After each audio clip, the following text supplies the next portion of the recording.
bien sûr que la question de la sexualité et de l'accueil de la vie est une question majeure dans la vie de couple, etc. Mais vie pro, vie perso n'est pas une question mineure. Et donc, je vous propose simplement qu'on puisse aborder ces questions qui ne sont pas si simples, de façon à ce que, voilà, avoir un peu des idées là-dessus. Puis, vous aurez après euh, chaque temps d'enseignement, je vous donnerai un peu comme ce matin des questions pour que vous puissiez échanger. Voilà.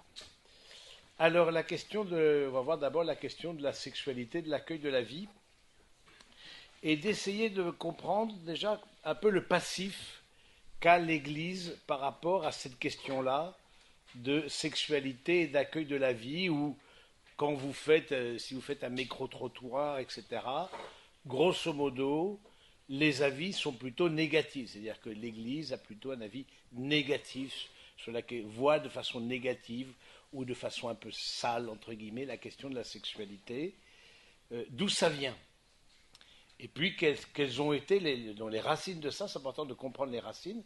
Et puis ensuite, quelles ont été les évolutions et le pourquoi de la position de l'Église et le sens de cette union intime des époux, etc. Tout d'abord, d'où ça vient? D'où ça vient? Je pense qu'il y a des racines, tout d'abord, on peut dire philosophiques. Je vous l'ai dit, j'ai été très marqué par ma formation en philosophie. Vous savez, comme prêtre, on est une formation en philosophie et ça m'a beaucoup marqué. Et à l'école de saint Thomas et d'Aristote. Et dans la philosophie de Platon, on voit qu'il y a une forme de dichotomie, disons, d'opposition entre l'âme et le corps. Vous vous rappelez, c'est quoi? C'est en terminale, en première, on fait la philosophie? Terminale. Bon, et première maintenant? Ah, première, mais c'est bien. En plus de la terminale. C'est en option maintenant avec une réforme de l'IPC qui fait qu'ils ont besoin d'appuyer en option s'ils veulent. Ah, ok, d'accord, c'est une option, ok. C'est bien qu'on fasse les deux. Mais du coup, c'est intéressant de voir d'où ça vient. C'est que pour Platon, donc l'opposition, le corps prison de l'âme, grosso modo, pour la faire très brève, le corps prison de l'âme, et donc j'ai les passions qui sont, je ne sais pas si vous vous rappelez un peu vos études de philo, mais c'est avec les chevaux, etc., qui tirent les quatre chevaux, en fait, les tentations, etc., qui sont beaucoup dans le corps, etc. Ah, voilà. Et donc, du coup, cette opposition entre corps et âme, et le corps vraiment clairement comme négatif. Il faut sortir de son corps, sortir des passions charnelles pour arriver à une dimension philosophique, hein, une dimension spirituelle, peut-être pas spirituelle, mais en tout cas philosophique. Et ça a été repris par les premiers chrétiens. Platon, c'est plusieurs siècles avant le Christ, etc. Mais les premiers chrétiens ont repris cette dimension-là parce que vous vous rappelez aussi que dans le monde platonicien, le vrai monde n'est pas ici. Le vrai monde, c'est le monde des idées. Et quand on dit le monde des idées, c'est pas juste j'ai une idée qui me traverse la tête. Non, les idées sont plus vraies. Et ici, c'est le reflet du monde des idées invisibles. Mais les idées sont les modèles, sont les vraies réalités. Ce que je ne vois pas, c'est la vraie réalité. Et ici, c'est pas le reflet, avec le mythe de la caverne, vous vous rappelez, et le philosophe roi, etc., qui voit des ombres, voilà, mais du coup, lui, il a accès à la lumière, et du coup, c'est quelqu'un qui est éclairé, parce que, évidemment, les premiers chrétiens sont partis là-dessus, mais tambour battant. Parce que, qu'est-ce qu'on dit dans la vie chrétienne? Qu'est-ce que je vous ai dit ce matin? Le mariage, c'est le signe visible d'une réalité invisible, mais le sacrement en général. Donc forcément, les premiers chrétiens sont complètement partis, tambour battant là-dessus, etc. Et vous voyez un saint Paul clairement dire, voilà, les parfaits, ce sont ceux qui ne prennent pas femme, mais si vous brûlez, c'est-à-dire grosso modo si tu n'en peux plus, bah, prends-toi une femme, ben voilà, bon ben t'es vraiment le pauvre garçon, quoi. T'es vraiment, vraiment le pauvre type, quoi. Vraiment voilà. Et du coup, il parle très bien des passions du corps, que le corps, voilà, c'est cet esprit qui s'oppose, la chair et le corps, voilà, la chair et l'esprit, etc. S'opposent. Alors la chair, c'est au-delà du corps dans Saint Paul, bien sûr, mais c'est intéressant de voir que ça s'enracine quand même dans un passé aussi, dans une néoplatonicien, on pourrait dire, hein, des premiers chrétiens.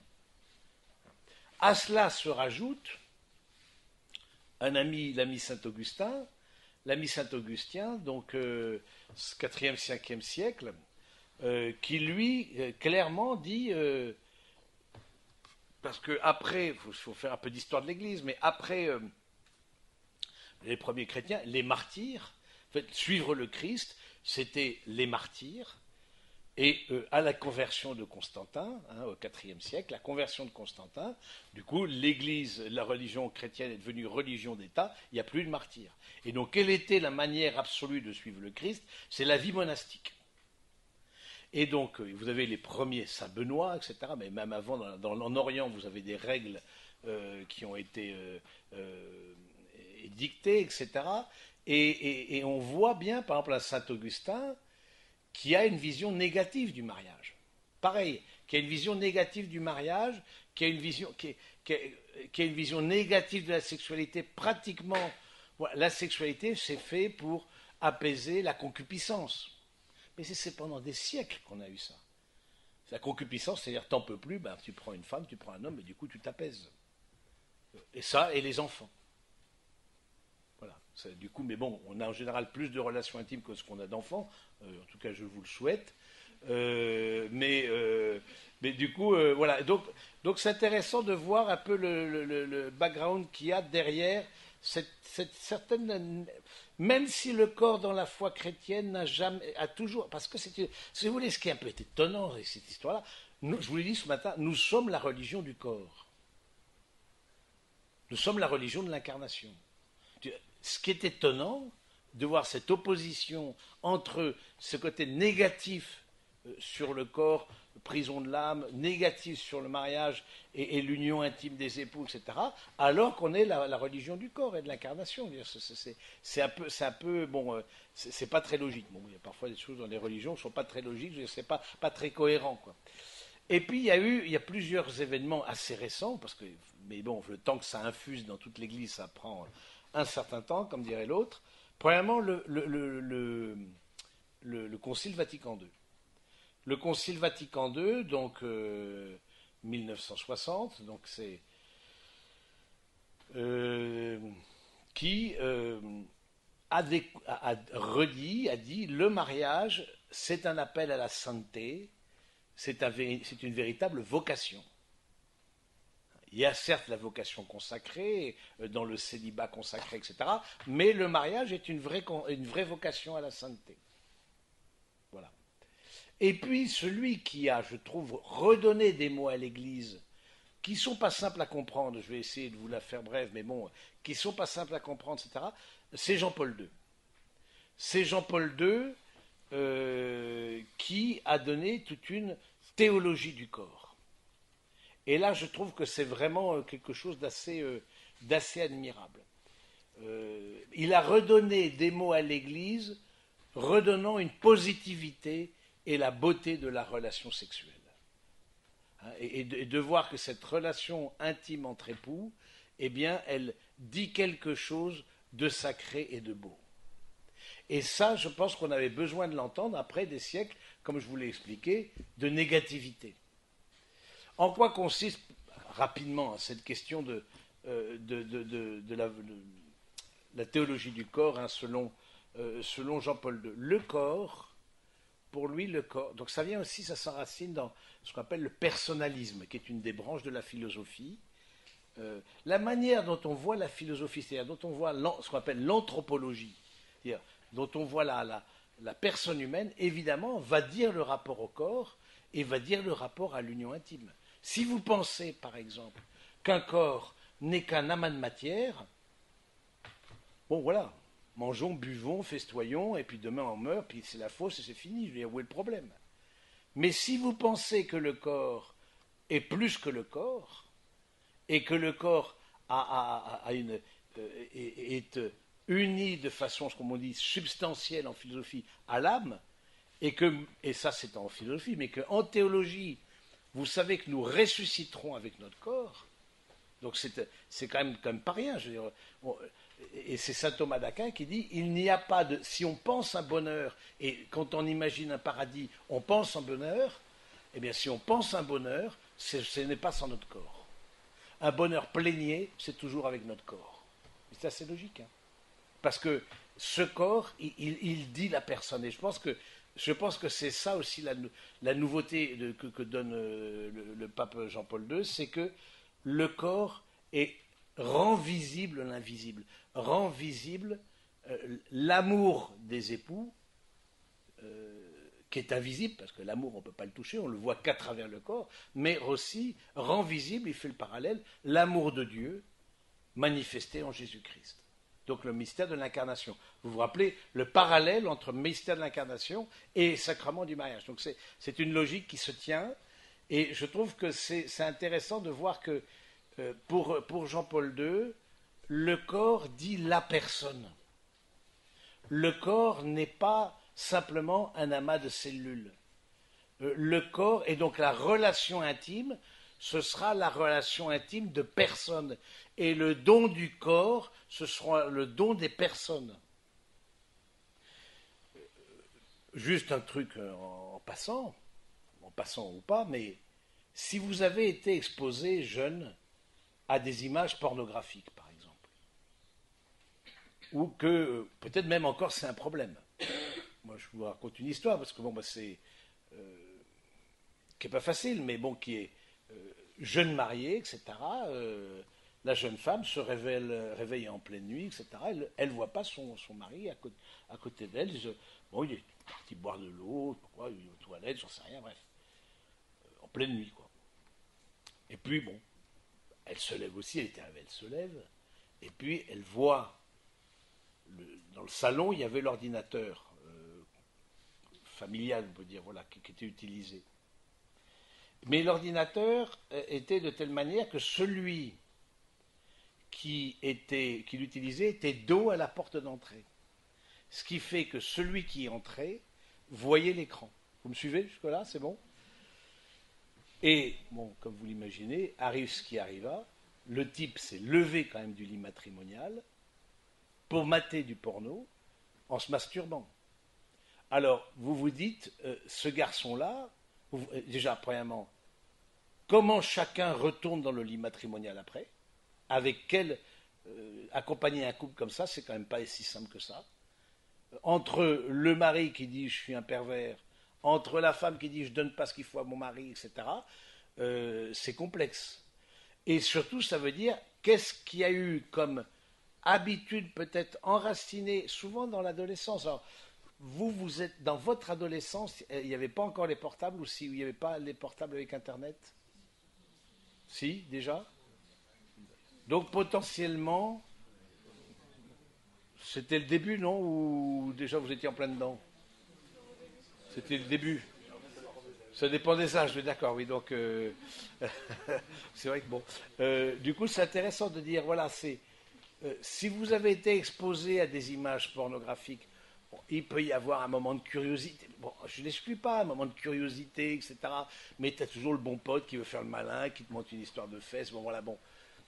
Bon, voilà. Mais la question, c'est, bon, la question, quand ça s'incruste dans la tête, et qu'il y a une sorte de demande, vous savez, il y a une forme d'érotisation le premier organe sexuel, c'est le cerveau. Il y a une érotisation du cerveau qui fait qu'il demande sa dose. On est clairement dans l'addiction. Sexe addict. Oui, donc, mais vous voyez la pornographie qui, précisément, déconnecte les corps des personnes. Et on voit même des photos de publicité, etc. On voit des corps, mais sans visage. C'est-à-dire qu'on montre, surtout c'est les femmes qui sont mises en valeur, mais pas pour leur personne. On voit les poitrines, on voit, etc. Bon, très avancé, mais on ne voit pas forcément le visage. Or, qu'est-ce que... du coup, vous voyez, il y a une sorte de coupage en morceaux du corps, ce qui fait que, avec la pornographie, on apprend à jouir du corps de l'autre indépendamment de sa personne.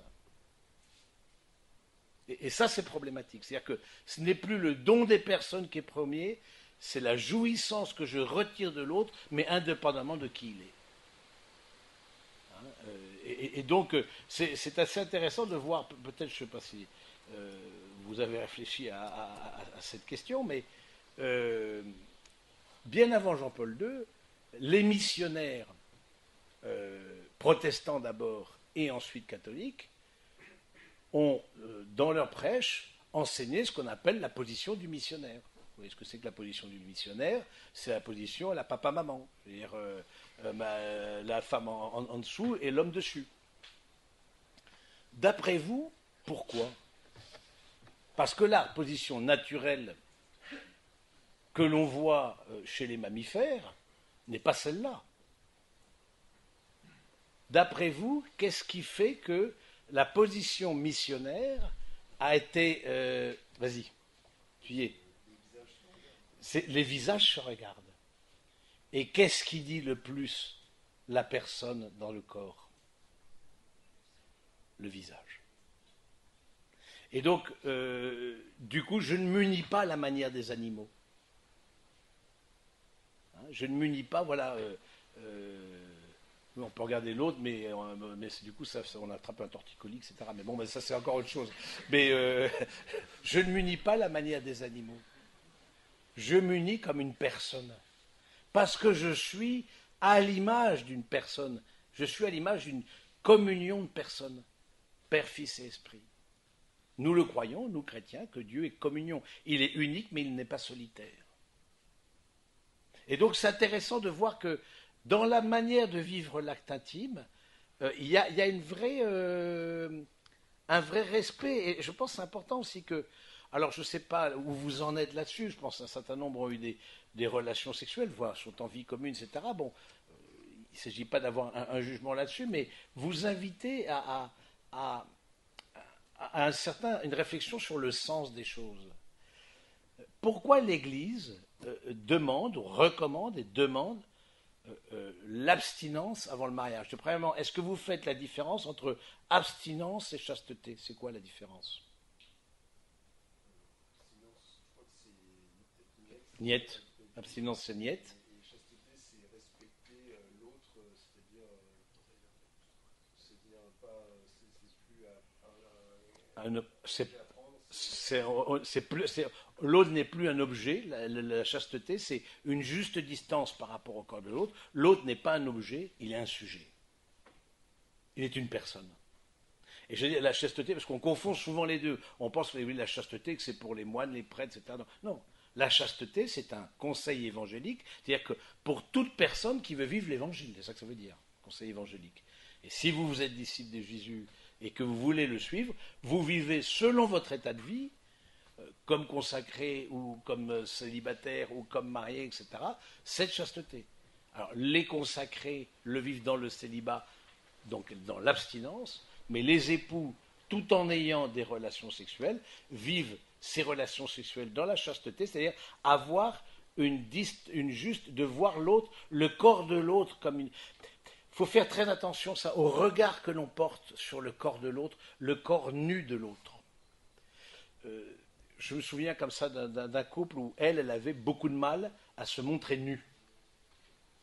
Là aussi, la question de la sexualité renvoie, on a vu ce matin avec l'autre qui fait un renvoi par rapport à son caractère, etc., par rapport aux colères, etc. Bon, mais la question de la sexualité, ça, c'est aussi un renvoi. Comme je regarde mon corps, je me regarde moi-même. Et donc elle-même, elle était pleine de complexes, pleine de etc. Donc du coup, mariée, voilà. Et elle a dit, elle avait du mal à se... Et donc du coup, ils sont allés petit à petit, d'une certaine manière, du coup, volets fermés, rideaux fermés, qu'on appelle ça, lampe éteinte, etc. Donc c'était un peu comme ça. Le mec était un peu à tâtons, donc il se retrouve avec les doigts de pied dans les narines. Il dit non, c'est pas le bon côté. Donc voilà. Donc et puis voilà. Et puis petit à petit, on allume peut-être, on tire les rideaux, peut-être une lampe qu'on allume, ça, parce qu'il faut une confiance. Et se montrer nu à son mari, il ne s'agit pas de se montrer nu ubi et torbi. Hein, il s'agit de se montrer nu à son mari. Elle avait de la difficulté, parce qu'elle-même, par rapport à son propre corps, elle n'était pas à l'aise. Et il a fallu le regard de confiance de son mari, et ça c'est hyper important, messieurs, c'est que jamais votre épouse sente un regard lubrique se poser sur son corps, de jouissance déconnectée de l'amour. Et ça, je crois que ça c'est parce que la femme le ressent très vite, qu'il y a quelque chose qui n'est pas ajusté, qui n'est pas ajusté. Et donc c'est intéressant de voir que le corps dit la personne, et si l'Église demande l'abstinence, pour le coup, avant le mariage, en tout cas de vivre une période d'abstinence. Alors certains sont en vie commune, alors je ne me fais pas beaucoup d'illusions. Ils sont là pour prier le chapelet et s'encourager dans cette dimension-là, j'en suis sûr. Mais bon, il y a peut-être d'autres gestes qui posent, mais posez-vous la question, parce qu'on est dans la réflexion sur le sens des choses. Si vous êtes ici, c'est pour réfléchir au sens des choses. Sinon, pourquoi vous êtes ici? Oui, donc si on réfléchit sur le sens des choses, et si on a vu ce qu'on a vu ce matin, parole, corps, fécondité, l'union telle que le pense vraiment dans une vie selon l'évangile, selon l'attachement au Christ, l'union intime vient incarner la parole, célébrer la parole que vous vous êtes donnée au moment de vos noces.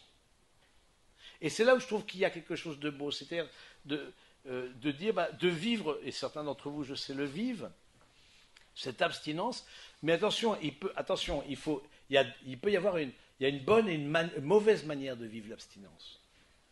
Il y a la bonne manière de vivre l'abstinence, c'est de vivre l'abstinence comme un don. Je fais le cadeau de ça. On se fait le cadeau, même si c'est un peu difficile, même bon, c'est pour ça, c'est pas un sport, donc c'est bien de pas que les fiançailles ne s'étendent pas sur des siècles, tu vois. Donc voilà, c'est parce que précisément c'est complexe, parce que vous sentez, et c'est capital, que vous sentiez une attirance. Et moi je pose la question aux couples qui ont choisi cette voie-là de l'abstinence, mais est-ce que vous avez ressenti dans votre corps une attirance sexuelle pour l'autre? Dans vos organes, est-ce que vous avez ressenti ça?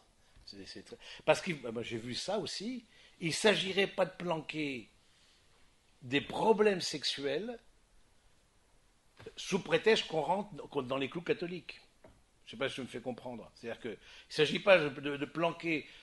J'ai eu des garçons comme ça qui n'avaient pas de désir. Bon. Et du coup, forcément, c'était assez simple. Pour eux, c'est plus simple que quand on a beaucoup de désir. Voilà, bon.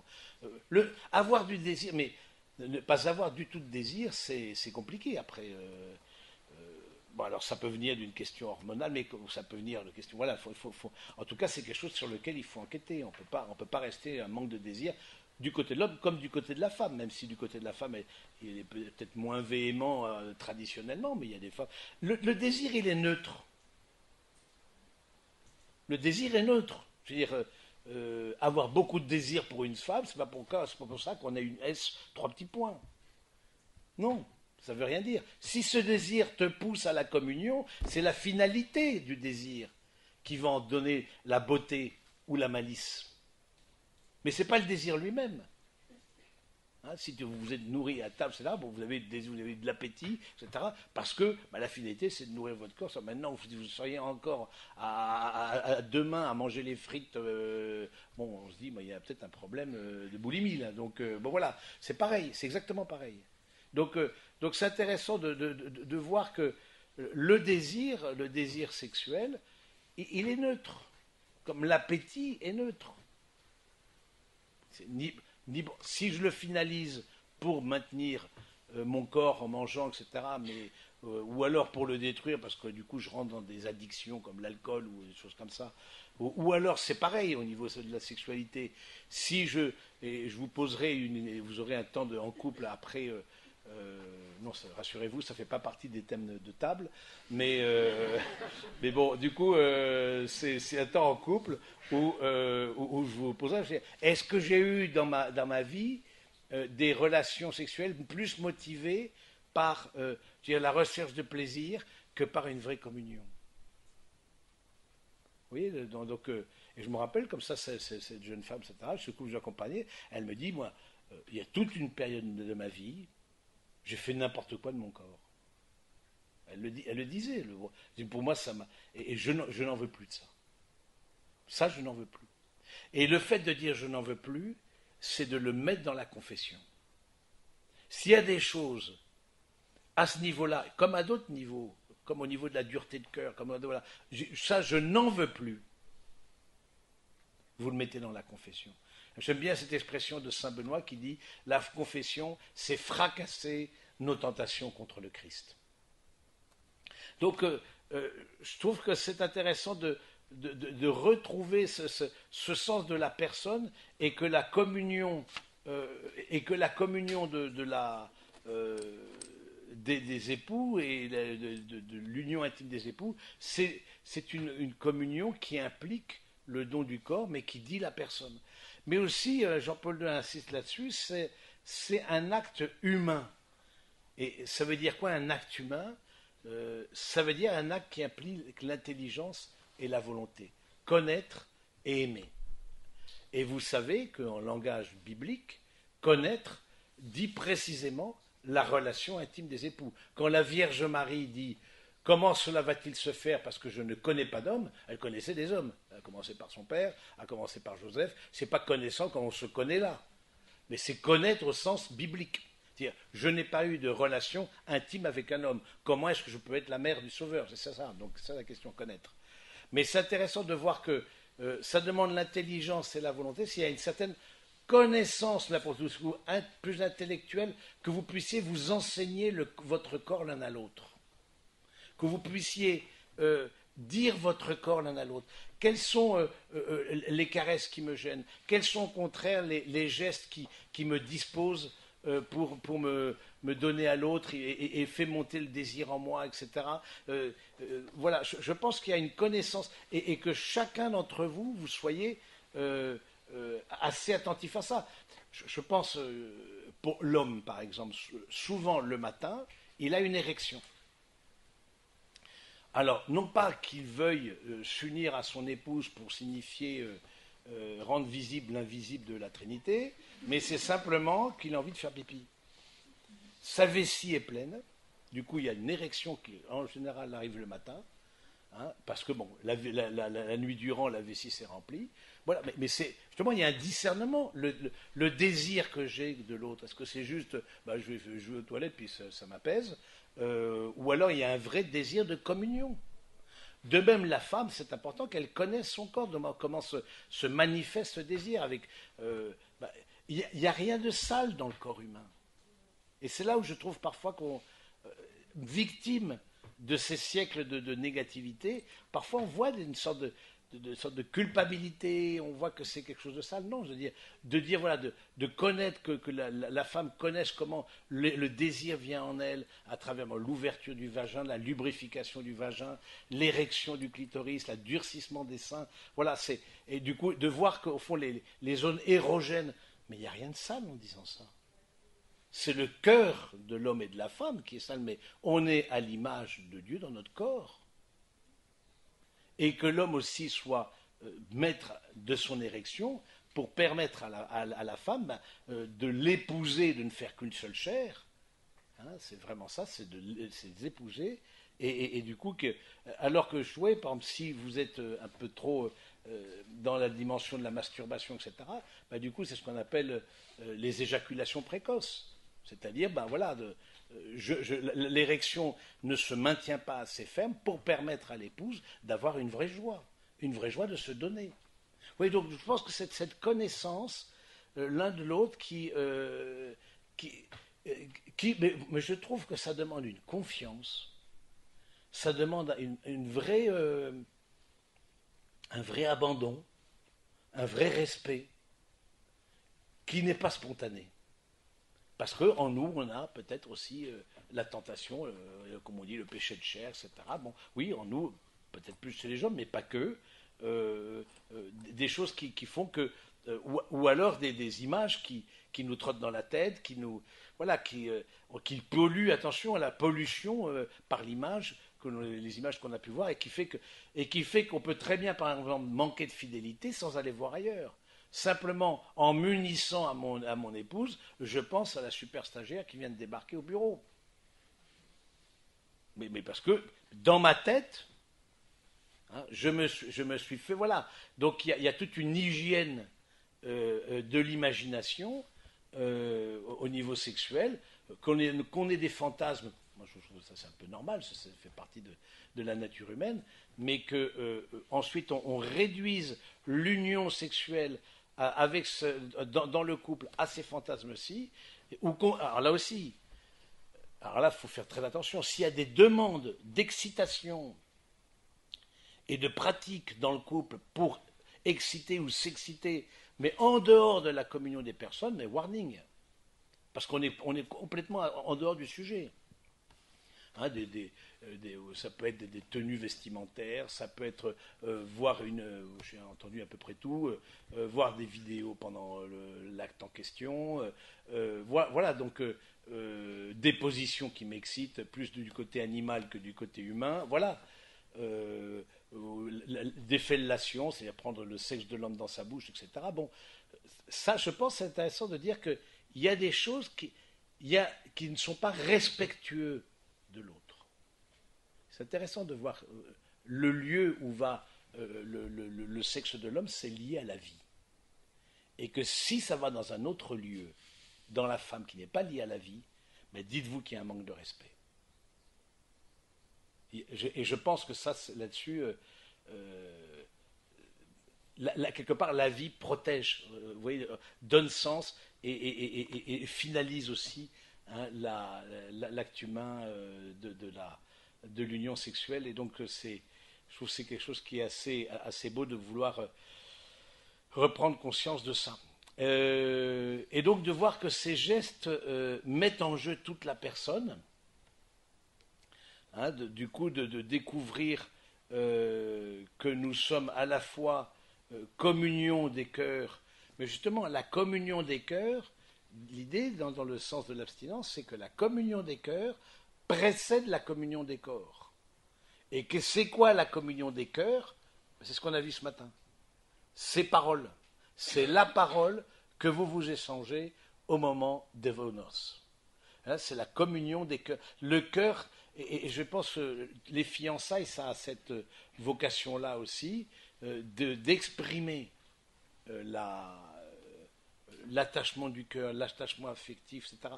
D'où se dire aussi que la relation sexuelle ne commence pas dans le lit. La relation sexuelle rend visible, manifeste la relation en général entre les époux. Il est impossible, par exemple, pour une femme de se donner après une engueulade. C'est impossible. Ou alors, voilà, c'est parce que c'est juste, parce qu'elle n'est pas disposée, parce que son cœur n'est pas, parce que son corps n'est pas disposé. Ce serait même douloureux pour elle, etc. Donc non, ça c'est quelque chose qui, du coup, c'est intéressant de dire que on prépare l'union intime. J'allais dire il y a une sorte de préparation à distance, pas à distance, mais oui, lointaine, voilà. Il y a une préparation lointaine, il y a une préparation proche, mais il y a une préparation de l'acte par la tendresse, par les caresses, etc. Mais il y a une préparation lointaine par la qualité de votre relation. Et c'est parce que votre relation est de qualité, votre dialogue est de qualité, etc., que votre union sera de qualité. Là aussi, cessons absolument tout ce qui est de l'ordre de la performance. Alors il faut faire des cris ineffables, etc. Bon, oui, mais ça, on voit ça dans des films, mais la vraie vie, c'est pas ça. Je veux dire, bon, non, oui, des orgasmes, ça existe. Et c'est intéressant de voir l'orgasme. L'orgasme qui est le lieu du don de la personne à l'autre. Mais c'est intéressant de dire, est-ce que ça s'enracine dans une qualité de relation? Parce que s'il n'y a pas... Pourquoi il y a des couples qui se séparent?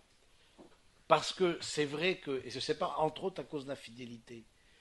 Parce qu'à un moment donné, l'autre a laissé son conjoint seul avec son désir sexuel, son désir d'union. L'a laissé seul. Et donc voilà, la nature ayant horreur du vide, du coup il ou elle a trouvé. Mais pourquoi il l'a laissé seul? Peut-être la qualité de la relation matrimoniale dans son ensemble, mais s'est détériorée. Voyez comme une unité, voyez comment, comme une respiration entre votre communication, votre manière de vivre, de vous appeler, votre délicatesse dans les gestes, dans les services, dans le quotidien, etc. Voyez un lien et une respiration avec l'union intime des époux. Voyez les choses dans une unité. Ce n'est pas un wagon à compartiment, c'est un wagon corail. Le wagon corail, on voit tout du début à la fin. Il y a une unité. Et donc, voyez les choses dans l'unité. Et l'unité que vous avez dans la chair, elle vient de l'unité que vous avez à l'intérieur du cœur, l'un à l'autre, et de l'attention que vous vous portez l'un à l'autre. Mais l'inverse, c'est aussi vrai. Mais, et sachant que c'est quelque chose, justement, toutes ces questions de performance sexuelle, etc., moi je trouve que c'est absolument, déjà, c'est souvent irrespectueux, comme je vous l'ai dit, obligeant la femme à un certain nombre de pratiques avec lesquelles elle n'est pas vraiment en accord, etc. Mais elle dit, mais sinon il y a un peu cette idée-là, il ne faudrait pas qu'il aille chercher ailleurs. Peut-être qu'il y a une autre qui sera d'accord. Donc ça peut traîner un peu dans la tête de certaines. Mais vous voyez, c'est complètement... c'est une perte de sens. C'est cette recherche de la performance, que vous ayez une vraie joie, et ça c'est important, que vous ayez une vraie joie qui s'enracine dans le corps. Et encore une fois, cette joie-là, elle est bonne parce que la finalité est bonne. Et cette finalité, c'est la communion. Et donc, dites-vous comment vous pouvez faire, et c'est quelque chose qui évolue. Là aussi, la nuit de noces. Il y a des tas de fantasmes autour de la nuit de noces, que la nuit de noces, c'est comme ci, comme ça. Bon, déjà, la nuit de noces, bon, j'en ai jamais vécu, mais on doit être complètement explosé de fatigue, parce qu'on est... Et puis, elle fatigue aussi le visage à force de sourire pendant 24 heures, etc., aux oncles, aux tantes, aux copains, etc., on doit être complètement rincé. Bon, la nuit de noces, je pense qu'on dort. Donc, c'est peut-être pas là que ça va se passer. Voilà, mais... c'est important, je dis ça aussi, c'est important que, j'allais dire, de cette préparation lointaine, vous soyez aussi en forme. C'est pas après un trek, etc., où vous êtes explosé de fatigue, etc. Non, vous soyez il y a une disposition du corps pour pouvoir accomplir l'acte intime. C'est important de vous donner aussi, de prendre le temps. Moi, je vois, comme certains diront un peu exagéré, mais comme une forme de célébration. Vous savez, moi, j'ai horreur pendant la messe d'être pressé. Faut terminer, faut terminer. Moi, non, ça c'est non. Moi, je prends mon temps. Si je vois qu'il y a l'assemblée, je ne suis pas très long, mais je ne veux pas presser. Voilà. Et si je vois que l'assemblée a peut-être besoin de plus, vraiment dans la prière, ça c'est des choses que l'on ressent comme prêtre, etc., peut-être prolonger de quelques minutes. Mais je trouve que c'est pareil pour la relation intime. Que ce soit un lieu où vous preniez votre temps. Un lieu de parole, non seulement du corps, qui devient une parole, mais un lieu où vous vous parlez, vous vous dites, vous redites l'affection que vous avez l'un pour l'autre, l'attachement que vous avez l'un pour l'autre. Et c'est parce que vous vous redites ça, à ce moment-là, que ça fait que le corps de l'épouse se prédispose pour accueillir son époux, que l'époux est en désir du corps du corps nu de sa femme, c'est important. Comme je vous dis, la nudité, c'est le signe de la confiance. Voilà, que les corps nus soient l'un dans la confiance, dans un regard qui est pur et qui est un vrai regard d'amour l'un envers l'autre, et non pas dans un regard de concupiscence et de volonté de prendre, hein, c'est ça la concupiscence, c'est les doigts crochus. À la concupiscence, c'est grosso, il y a 3 concupiscences. Vous avez la concupiscence de la chair, donc ce que je viens de décrire, c'est-à-dire vouloir l'autre comme un objet et non pas comme un sujet. La concupiscence des richesses et la concupiscence du pouvoir. Hein, c'est les 3 formes de concupiscence qui sont les 3 formes aussi, hein, de tentation. Hein, quand vous regardez les tentations du Christ, ces 3 formes-là. Et c'est les 3 vœux. Pauvreté, chasteté, obéissance. C'est les 3 conseils évangéliques. Donc c'est intéressant que vous puissiez célébrer, que vous ayez le temps. Je trouve aussi le lieu est important. Je veux dire, faites de votre chambre matrimoniale sanctuariser votre chambre. Je ne sais pas comment c'était chez vous, chez vos parents, etc. Moi, je sais que chez les parents, on ne rentrait pas dans la chambre des parents. En tout cas, sans frapper à la porte. Ça, c'est absolument... on ne rentrait pas, parce que voilà, il y avait il pouvait être en train de se changer, il pouvait être en train de s'unir, il pouvait être en train de faire des tas de choses. Bon, voilà, mais on ne rentrait pas. C'est d'avoir un lieu qui soit à vous, et que, avec vos enfants que le Seigneur vous donnera, de sentir que c'est un lieu particulier dans la maison. C'est un lieu où l'amour se célèbre. C'est un lieu où la vie naît. Oui, je pense que ce lieu-là, il est important. Et du coup, à la fois de cette question du temps, que ne vous pressez pas, et non pas, comme on disait de Chirac, pour lui c'était 10 minutes touche comprise. Mais bon, c'est pas un modèle en matière. Bernadette Chirac certainement a dû avaler beaucoup de couleuvres. Voilà, je pense pas que ce soit un exemple à suivre. Mais toujours est-il que, voilà, non, je pense que c'est le lieu, le temps.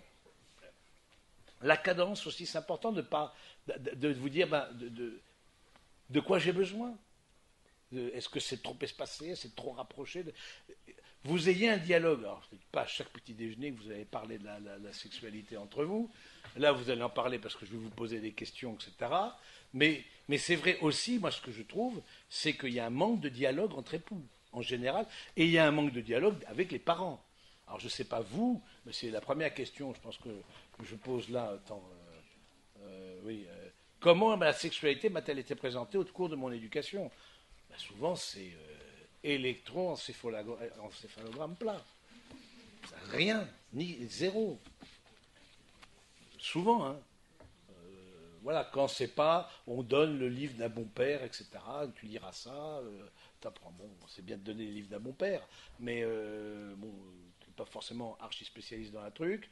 Et puis, voilà, eux, ils sont pères, mères de famille. Voilà, la parole des parents, je trouve, c'est une parole importante.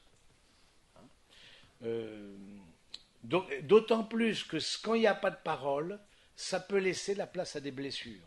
Hein, je vous ai dit là la question de la pornographie, de la masturbation qui s'enracine vraiment dans la personne, etc., qui viennent parfois de blessures d'enfance, hein, ou de blessures de fréquentation, parce que par manque de parole, parce que d'autres disent des choses, mais c'est pas dans le respect des personnes. Hein. Mais ces blessures-là, elles peuvent venir d'ailleurs aussi. C'est tout ce qui est de l'ordre de toute la question, malheureusement, on l'a vu dans l'Église aussi, la question des abus sexuels. De voir au fond qu'il y a dans la personne humaine, il y a aussi parfois des... c'est pas rare que lors d'une session comme ça, l'un ou l'autre vienne me voir et dire oui, moi j'ai été abusé dans mon enfance. Alors, pas toujours grâce à Dieu par un prêtre, c'est parfois souvent un cousin, un oncle, ou voilà, c'est la question de l'inceste dans les familles. Alors, vous faites bien la différence entre incestueux et incestuel. Incestuel, c'est dans la famille, il y a une odeur de sexe, c'est-à-dire dans la famille, il y a quelque chose qui fait que, on blague en dessous de la ceinture, revue porno sur la table du salon, et voilà, on rentre, le père qui rentre alors que sa fille prend sa douche. Bon, voilà. Il y a pas de, on ne touche pas la peau de l'autre, mais où la fille qui a des seins s'assoit sur les genoux de son père. Voilà, des choses comme ça qui fait quelque chose de malsain. on sent que c'est ce qu'on appelle incestuel.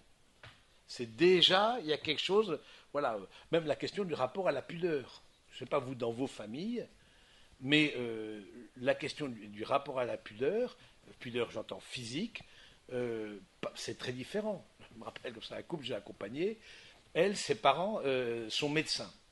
Alors les médecins, il ne faut pas dire ça à frère Sébastien parce qu'il est médecin urgentiste, mais bon, ça ne le concerne pas, vous verrez pourquoi, ont un rapport au corps très particulier, parce que c'est technique, pour eux, c'est... Bon. Mais eux, ils se baladaient à poil très facilement devant les parents, les enfants, etc., sans aucune gêne, voilà, jusqu'à un moment donné où les enfants archi gênés ont demandé aux parents, stop, arrêtez cette pratique-là. Nous, ça nous gêne, parce qu'ils avaient 16 ans, ils n'avaient pas, bon, quand tu as 7 ans, et les parents, tu prends ton bain avec ta mère, c'est pas un problème. Mais à 15 ans, c'est fini, quoi. Donc, ou alors, il y a un autre problème, quoi. Donc du coup, je trouve que, voilà, c'est des choses comme ça, la question de la pudeur dans la famille, comment est-ce que la pudeur a été vécue entre frères et sœurs, parfois dans les camps scouts aussi, parfois, voilà, on voit des choses, des dérapages, etc. Et si vous avez été, et c'est vrai, je pense à cette jeune femme qui avait été victime comme ça d'attouchement, il lui a fallu des années d'acclimatation et de confiance pour vivre l'union sexuelle dans la joie. Pendant des années, elle a vécu ça de façon de la pénétration comme douloureuse. Vous voyez, elle me disait, parce que je me suis ce qu'on appelle infracté. Je me suis senti qu'on franchissait des frontières. Par infraction, on est rentré en moi. Voilà. Et du coup, pour elle, dès qu'elle voyait un homme, etc., et au moment de l'union intime, et il a fallu beaucoup de patience à son mari, et de confiance pour qu'elle puisse vivre la pénétration comme une source de joie et de fécondité. Vous voyez, donc, mais parce qu'il y a des blessures. Donc si vous avez aussi eu des blessures de par des manques de pudeur, de par des images qui vous ont choqué, et pas que par Internet, de par des gestes qui ont été posés sur vous, voilà, sachez que c'est pas parce que la sexualité touche la personne, les dérives touchent la personne. C'est pas anodin. C'est certainement pas anodin. Donc c'est quelque chose dont vous avez à parler entre vous. Ensuite, un petit point sur l'accueil de la vie. C'est vrai que le fait que la fécondité charnelle, ce n'est pas la seule fécondité des époux, mais que la fécondité charnelle soit liée à l'union intime, pose un certain nombre de questions. C'est pas sans difficulté. Mais ça veut dire aussi que, premièrement, je reçois la vie comme un don. Je reçois la vie comme un don, c'est-à-dire que je renonce à toute forme d'interruption de grossesse. Alors, je ne sais pas, là aussi, certaines d'entre vous ont pu être, j'allais dire, confrontés à cette question-là, et parfois même dans des milieux très cathos. Il y a parfois dans les cathos BCBG des attitudes mortifères. D'une fille de 16 ans, on va défiler contre l'IVG, contre la manif pour tous, pour la manif, le mariage pour tous, etc. Mais si la fille à 16 ans elle est enceinte, moi ma fille, je lui dégage. Parce qu'on ne veut pas, ou alors avant le mariage, voilà, il ne faut pas arriver avec un gros ventre devant monsieur le curé, etc. Ça c'est mortifère, oui. J'ai accompagné un couple, bon, ils étaient assez détendus sur le truc, etc. Finalement, elle est tombée enceinte avant le mariage, et en plus, c'était des jumeaux. Donc, inutile de vous dire, mais elle était très cool, quoi. Elle était, bon, ils sont là, il est hors de question qu'on ne les garde pas, etc. Donc, la question de voir la vie comme quelque chose de sacré. Parce que je vois aussi mon corps, oui, la femme porte un autre corps en elle-même. Donc, c'est intéressant de voir ça. Parce que je vois aussi mon corps comme... ne savez-vous pas que vos corps sont le temple du Saint-Esprit? Donc c'est intéressant de... Maintenant, il y a des questions qui sont complexes. La question, et c'est pour ça, de la détection d'un enfant handicapé. Je vous poserai la question, vous puissiez en parler entre vous. Si à l'échographie, souvent du 3e mois, on voit qu'il y a un enfant handicapé, eh bien, tout de suite, on vous proposera l'IVG, ou l'IMG, comme on dit, l'interruption médicale de grossesse, hein, ou même thérapeutique, je ne me rappelle plus comment on dit. Mais bon, voilà, on vous proposera tout de suite. Bon, si vous êtes un conseil, si vous êtes confronté à ça, parce que c'est quand même un séisme, et n'oubliez pas que 96% des enfants chez lesquels on détecte une trisomie 21 sont avortés, 96. Alors que dans la marge, dans les handicaps, la trisomie 21, c'est un peu la Rolls des handicaps, parce que c'est quand même, il y a des handicaps beaucoup, beaucoup plus lourds. Bon, est-ce que là, bon, un conseil, ne restez pas seul. Parce qu'en face de vous, vous aurez le corps médical qui vous poussera à l'avortement. Ça, c'est absolument clair. En France, je trouve beaucoup plus, comme beaucoup de choses, on est beaucoup trop tendu, beaucoup plus trop stressé de la vie, etc. Et du coup, il y a une sorte de pression plus qu'en Angleterre, plus que, bon, on a des Belges qui sont là, bon, ils sont dû sortir pour un coup de téléphone. Rassurez-vous, ça n'a rien à voir avec le sujet, je pense pas. Donc, il m'avait prévenu qu'il sortait, il se trouve que ça tombe, voilà. Donc, mais du coup, voilà, il y a des pays où c'est beaucoup moins tendu qu'en France, c'est quand même, il y a un côté idéologique. De même aussi, alors, au rebours, la question de la stérilité. La question de la stérilité, je pose la question dans le papier que vous allez avoir. Là aussi, si on vous apprend, alors ça dépend. Il y a des degrés. Moi, je ne suis pas médecin, mais c'est extrêmement complexe ces affaires-là. Ça peut être une hypofécondité, hein, chez l'un ou chez l'autre. Par exemple, une manque de concentration de spermatozoïdes chez l'homme qui fait que, au fond, il y a moins de chances de pouvoir engendrer la vie. Bon, voilà. Donc, toutes les techniques qui favorisent en même temps que l'union des corps, mais qui dopent, j'allais dire, ce que fait la nature, sont encouragées. La difficulté, quand on sépare la vie du corps, qu'est-ce que c'est séparer la vie du corps? C'est toutes les méthodes de PMA, etc., de FIV et compagnie. L'Église, évidemment, est très réticente. Pourquoi? Parce que vous avez là, vous direz, mais pourquoi c'est injuste? Il faut donner. Bon, l'enfant n'est pas un dû, c'est un don. On n'a pas le droit à l'enfant. Maintenant, on a le droit à tout. Il faut les droits opposables même. Non, on n'a pas le droit à l'enfant. Parce que du coup, ça fait de l'enfant un dû, et du coup, ça fait un rapport à l'enfant qui est très complexe. J'en suis persuadé. Et de fait, et aussi à une autre question, c'est tout ce qu'on appelle les embryons surnuméraires. C'est-à-dire que vous avez, j'ai eu des couples qui ont choisi ça, bon, ça, je leur ai dit en conscience ce que je pensais, etc. Ils ont choisi ça. Mais il me dit, mais vous n'avez pas idée dans quelle galère on s'est lancé. De protocoles, ce qu'on appelle des protocoles. Donc, évidemment, on vous appelle, surtout pour la femme, on dope la femme, etc., aux hormones. Ensuite, on prélève les ovocytes. Ensuite, on prélève le sperme. Ensuite, on va. Bon, mais du coup, pour ce qu'on appelle le transfert de l'embryon. Mais du coup, il disait, mais j'ai l'impression d'être une vache. Faut vous en produisiez. On va en faire le plus possible.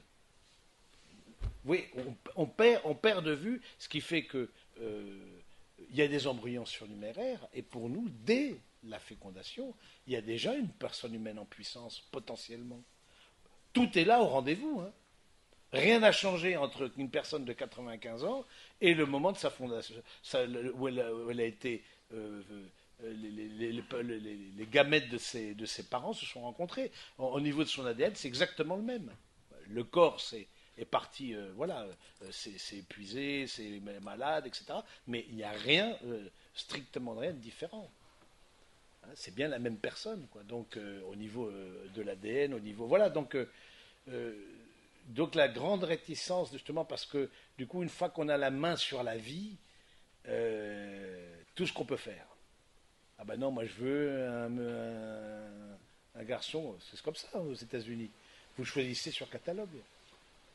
Alors, il y a ce qu'on appelle les FIV homologues, c'est-à-dire avec le matériel des époux, ou les FIV hétérologues avec du matériel génétique extérieur. Et quand c'est du matériel génétique extérieur, c'est-à-dire avec des ovocytes ou des spermatozoïdes extérieurs, du coup, on vous montre un catalogue.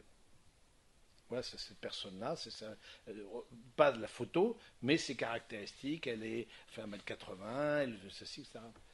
Oui, donc on façonne quelque part, on façonne l'enfant à notre image et ressemblance. Ça devient un dû. Voilà, je pense que c'est quelque chose sur lequel je vous invite à réfléchir pendant cette heure-là, à travers les questions que je vais vous poser. Avant ça, est-ce que vous-même, vous avez des réflexions ou apports que vous voudriez faire par rapport à ce que vous venez d'entendre?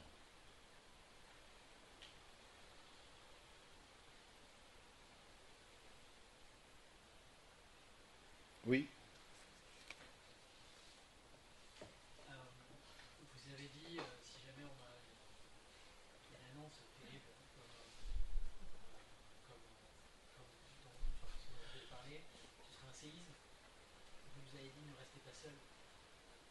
Finalement, un prêtre ou un frère, c'est la bonne personne vers qui se tourner ou Oui, alors quand vous dites s'il y a un séisme, l'annonce d'un enfant handicapé, etc., ne restez, ça peut être la bonne personne. Je pense qu'il vous comprend, qui respectera aussi en conscience. Il ne s'agit pas de juger, on dit, voilà, il y a des larmes de vie, il y a des larmes de mort. Dans les deux cas, on pleure. Mais je pense que c'est la bonne personne, oui. Des personnes qui sauront vous comprendre, qui sauront, bon voilà, qui sauront vous accompagner tout en respectant votre conscience, mais qui éclaireront votre conscience, qui vous diront, non, il y a d'autres choses. Moi, ce que je reproche, c'est qu'on dit, il n'y a pas d'autres solutions possibles, c'est que cette solution possible.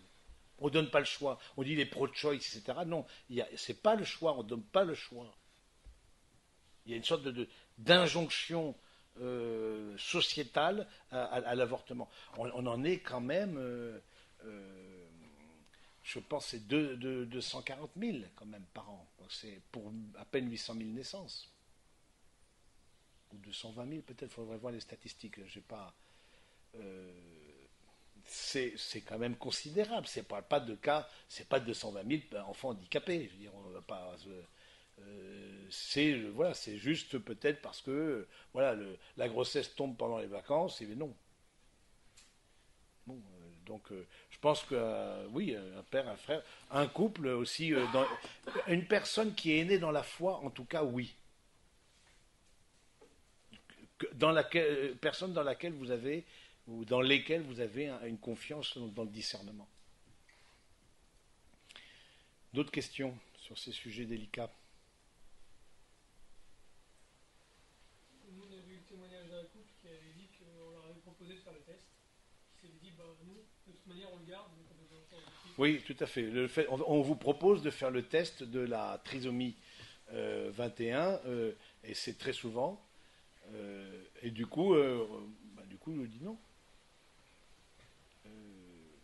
Voilà, mais pourquoi faire soit il est. Parce que si vous voulez, quand on vous propose de faire le test, c'est pas pour dire on va vous accompagner. C'est on va dire on va le sortir de là. C'est ça faire le test. Derrière ça, il y a l'idée de contrôle. Derrière ça, il y a l'idée de toute puissance qui s'oppose à Dieu. Je veux dire, derrière ça, il y a une sorte de vouloir avoir la main mise sur tout. C'est vrai que la science permet des choses magnifiques, mais permet aussi de tester maintenant tout. Comme tout l'ADN est là au moment de la conception, tout est. On peut même tester, semble-t-il, l'hypertension artérielle. Sans compter évidemment la couleur des yeux, les cheveux, etc. etc. Voilà. Et donc, non, c'est. Pourquoi faire. Et ça peut être aussi, voilà, de dire, ben, si on l'accueillera. Mais vous voyez, c'est certainement un couple croyant, je suppose, non? C'était dans la préparation collective.